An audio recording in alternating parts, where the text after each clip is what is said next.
Good afternoon. My name is Sai Devabhakani. I've been working in the database space for the last 20 years. I live here in Fremont and work in San Jose, obviously at PayPal. And Atriya, go ahead and introduce yourself. Atriya Gopalakrishna. I represent the NoSQL engineering. I've been working on various different caching technologies and NoSQL technologies, and have been working in the backend to what Mikhail had presented this morning. So some of the solutions we were in the backend implementing it. Thanks. All right, thank you, Atriya.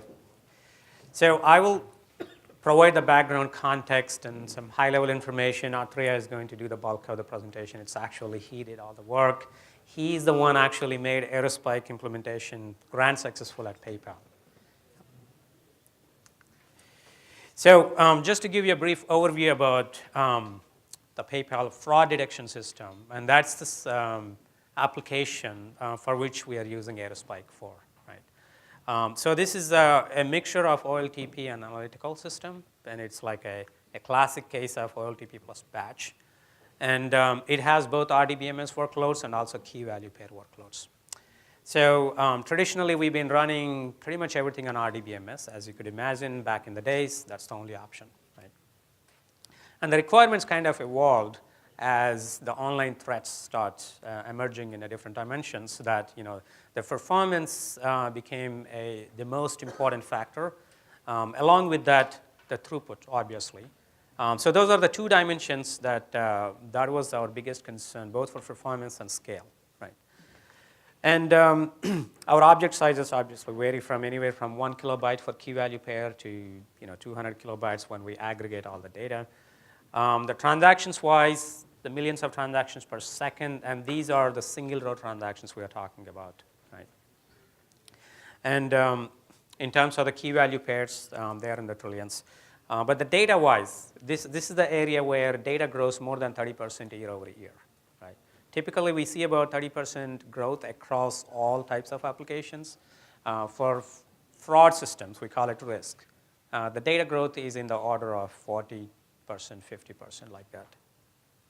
So that's just a brief overview of it. Back in the days, we've been running pretty much everything on an RDBMS, spread across dozens of databases.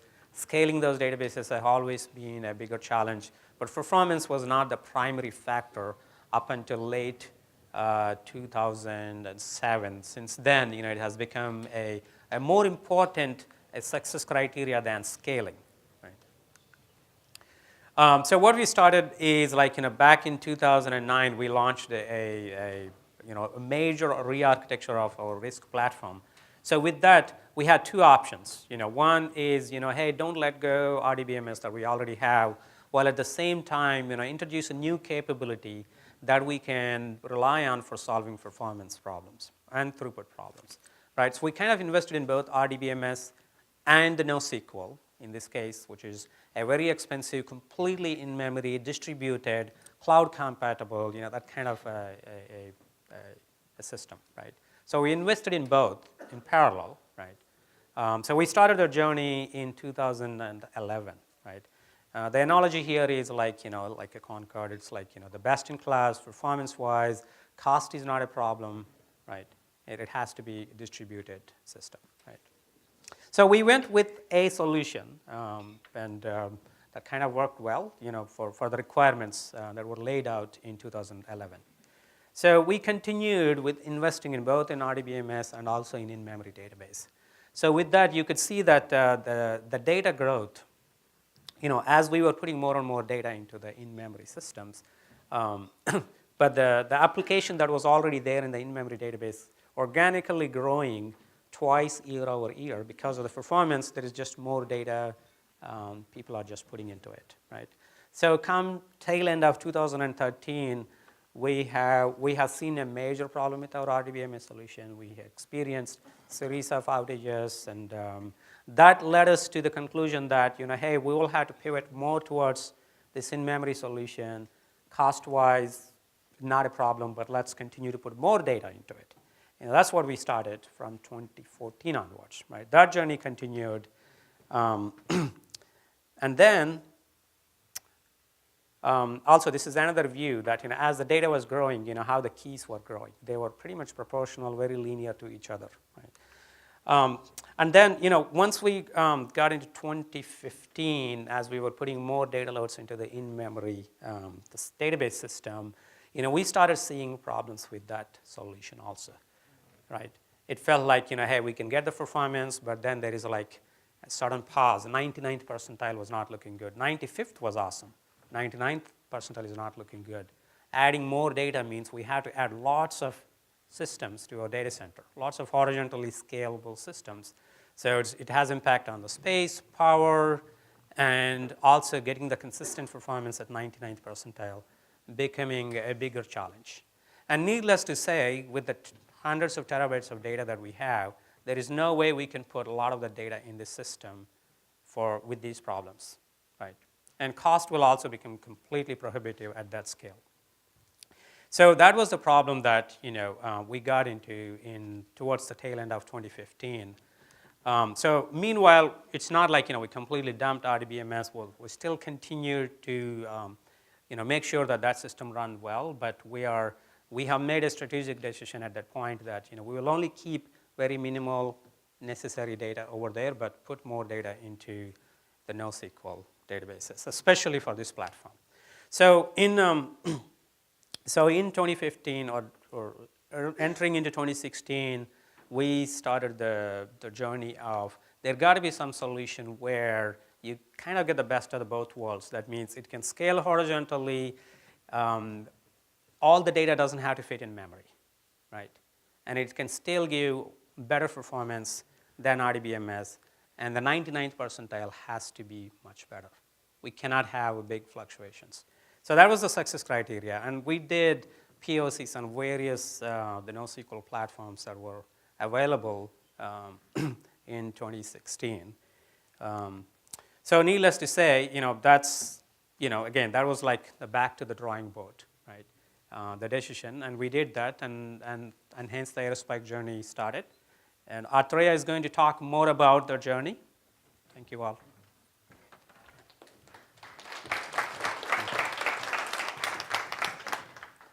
All right, thanks, Sai. You guys can hear me? Okay.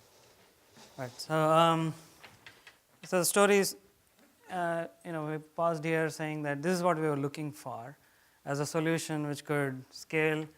And in this comparison, we're looking at the price point, which is like $400 million for A380 here. Basically, we're okay to pay more, but of course, the payload, also the carrying capacity here is 850 passengers per flight. So that means we are really looking for efficiency, while we are okay to lose some of the performance. Here it is like going to fly slowly compared to the previous mission. So with that expectation, we continued the story saying, okay, let's look for a machine that can scale and also contain the cost and should not become a bottleneck with lower expectation with performance. And then we continue to do that. There are, of course, we look at the market, everything is available, different solutions. We have a bunch of different technologies we internally already have and support different types of workloads for different types of use cases. So it's kind of a polyglot system. So we looked at that internally.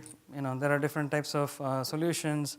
In here is a comparison just to show that in-memory versus memory first versus hybrid memory, where memory first would mean that once the data is full in memory, it just starts ejecting into the disk, and then performance would not be consistent. So the point here is to highlight that predictability in terms of the performance is kind of very similar with memory and hybrid memory, but not with memory first. Just because of the use cases would drive the performance characteristics, not something that we could predict.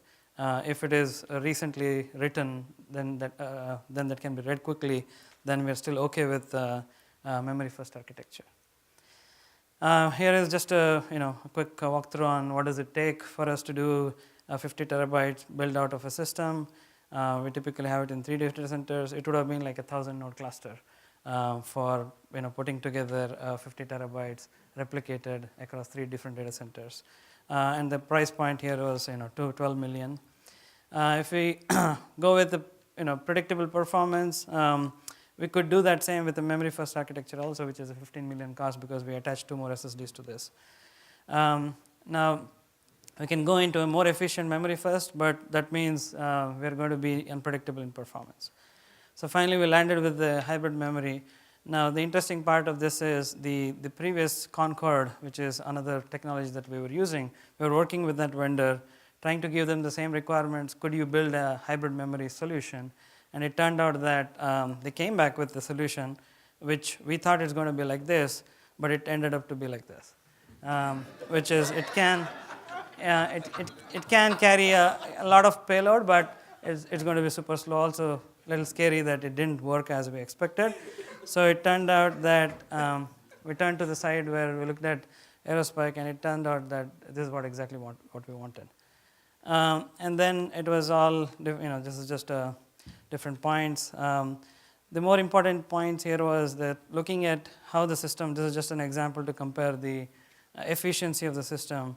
If we take a 40 core, and sorry for all of this, we had to take out all the pictures here. We cannot brand or show the brand names here, but everybody knows what it is. The story here is that if you put an SSD, if you put a specific number of RAM, the system behaves pretty consistently and predictably. So you can actually capacitize. You can take a requirement and say, okay, how many nodes, how many SSDs, and how much you're going to get eventually. So that makes it very easy to consistently come up with capacity designs where once you know the SSD's performance, once you know the memory storage requirements and everything, you just put together a system. The beauty of this is the 5% that you're seeing here.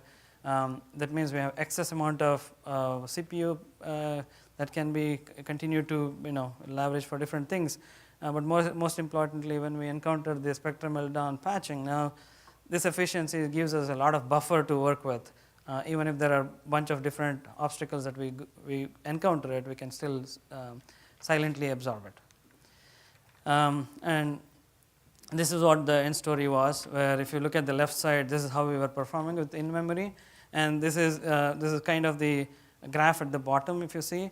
And this is the same system that Mikhail was describing in the morning session, which was on the left side is how we were working with the scale at which we were operating.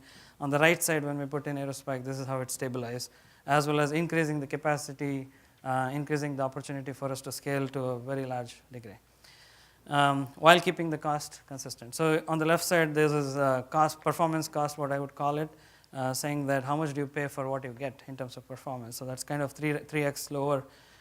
Space and power was 8x, so our data center teams were absolutely stunned that yes, we were able to get to this level of efficiency now. And availability is about 10x, which is kind of what is expected. So this is the growth trend, and if you see 450 terabytes is just a raw storage. That means we keep copies of this. Is about 3 petabytes, and physical is about 5 petabytes. So that is what the growth story is. So after 2015, we started investing and started going into hybrid memory solution to be at 450 terabytes of raw storage, net storage. That means with all replication and everything, it's about 3 petabytes. Now the most important point is we wanted this, but we actually got this. Now the fun part of, I think we have 7 more minutes. Operations at scale is the fun part. So you start off with a small set of systems, but then we knew the projections were very high, and we know that the growth will continue to happen. So we had to take upfront stand on how are we going to design these systems. So I'm going to touch upon those operational aspects here. We made sure that we built a system that can give X and Y and Z type of different dimensions of performance versus latency versus storage, because there is no end to the growth of the cluster. So if you see the 2 examples here, the 20-node cluster versus 50-node cluster.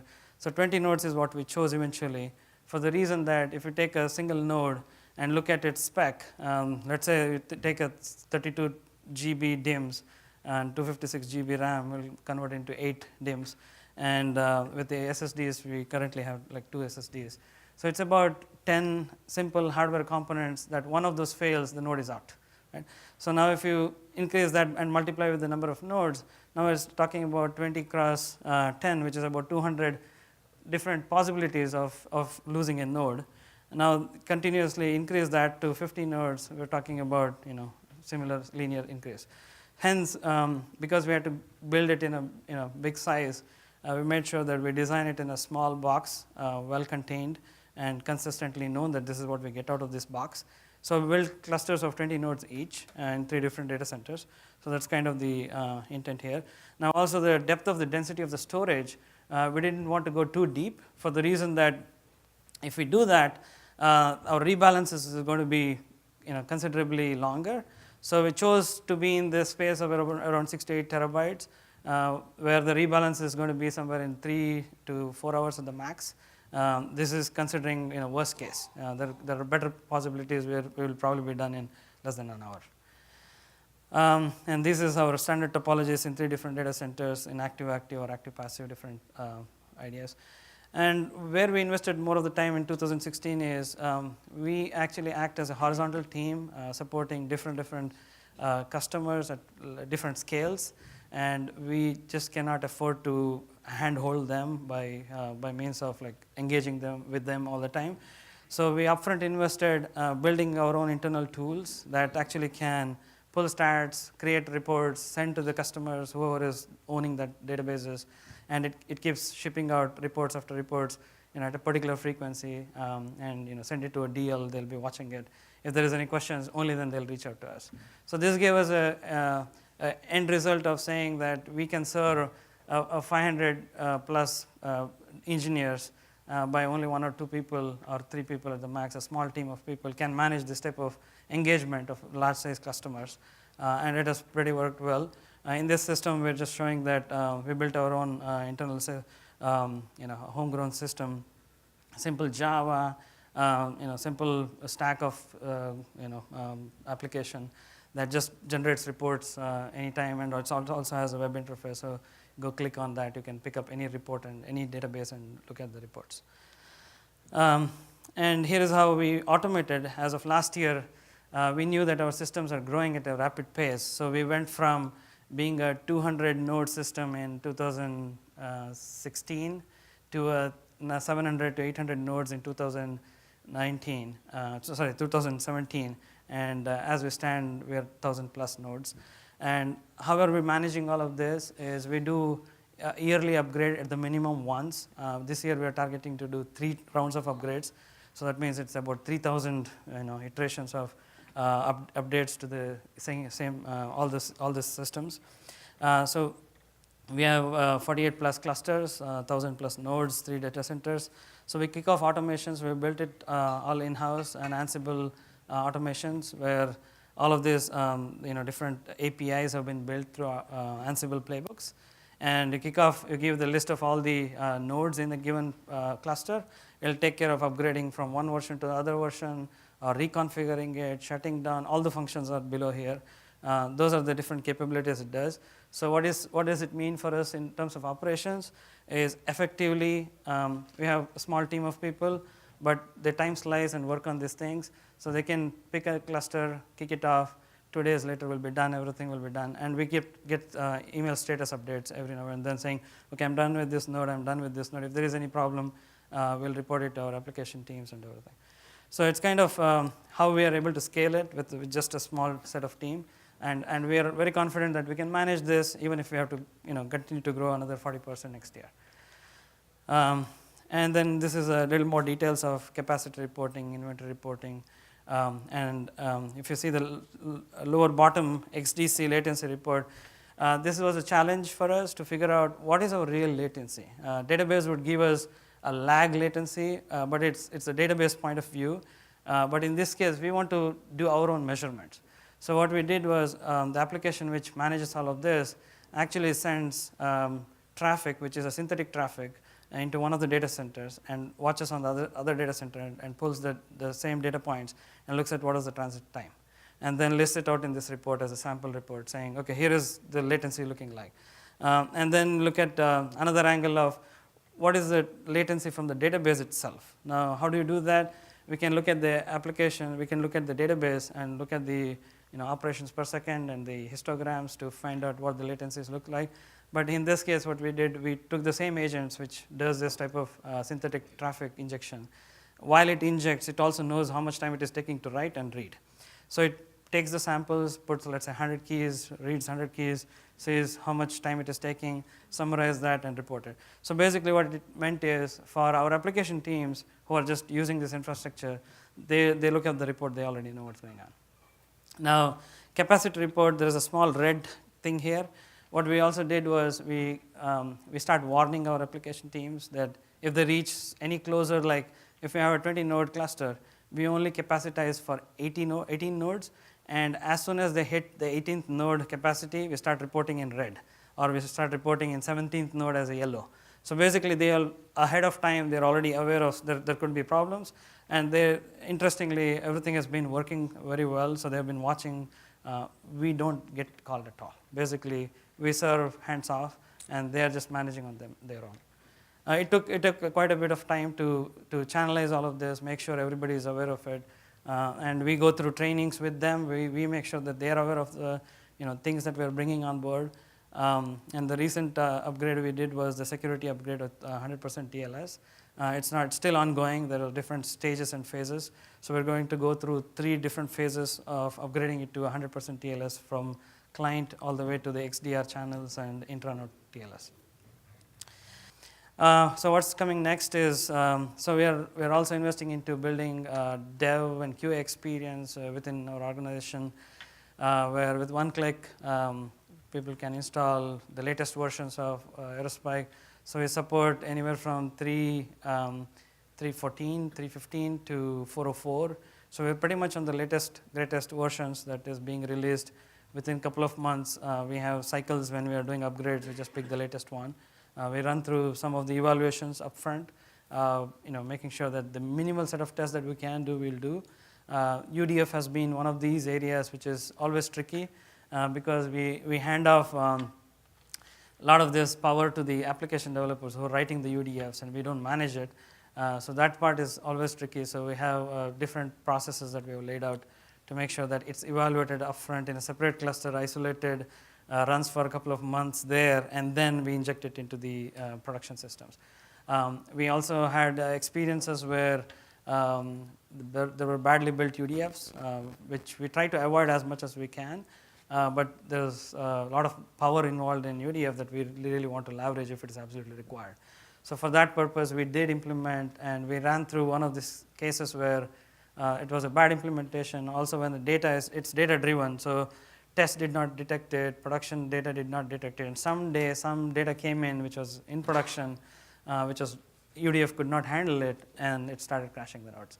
So we went through those cycles and learned from that. So those are some of the learnings. And otherwise, we've seen pretty much fairly a stable environment. TLS has been one of those tricky ones because it involves certificate injection on the client side, server side. A lot of complexities in upgrading. If you were not to be already in TLS, to migrate to a TLS, that means you'll have to go through a bunch of steps one at a time. And then as we go forward in the story, we're trying to put together a database on the containers. So looking at Docker Stack, also NVMF as a detached storage or any other options. Strong consistency is something that we're looking at also. And initially, when we started off talking about smaller clusters, sizable, manageable clusters, one of the limitation is also trying to be able to find out if there is a node going out of a cluster. If it's a 20-node cluster, if we lose one node out of it with a replication factor 2, we're okay. But if we lose a second node, data is probably missing if it happens back to back. And we don't know when it can happen back to back because we don't control the hardware. It's always possible things can go wrong.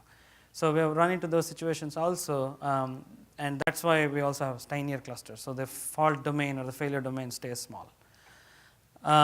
So that's the story about larger size clusters. We are thinking about it because as we get into the strong consistency, the system can let the application know that, hey, there is a failure here because your roster is probably missing some of these partitions. It can predictably say that.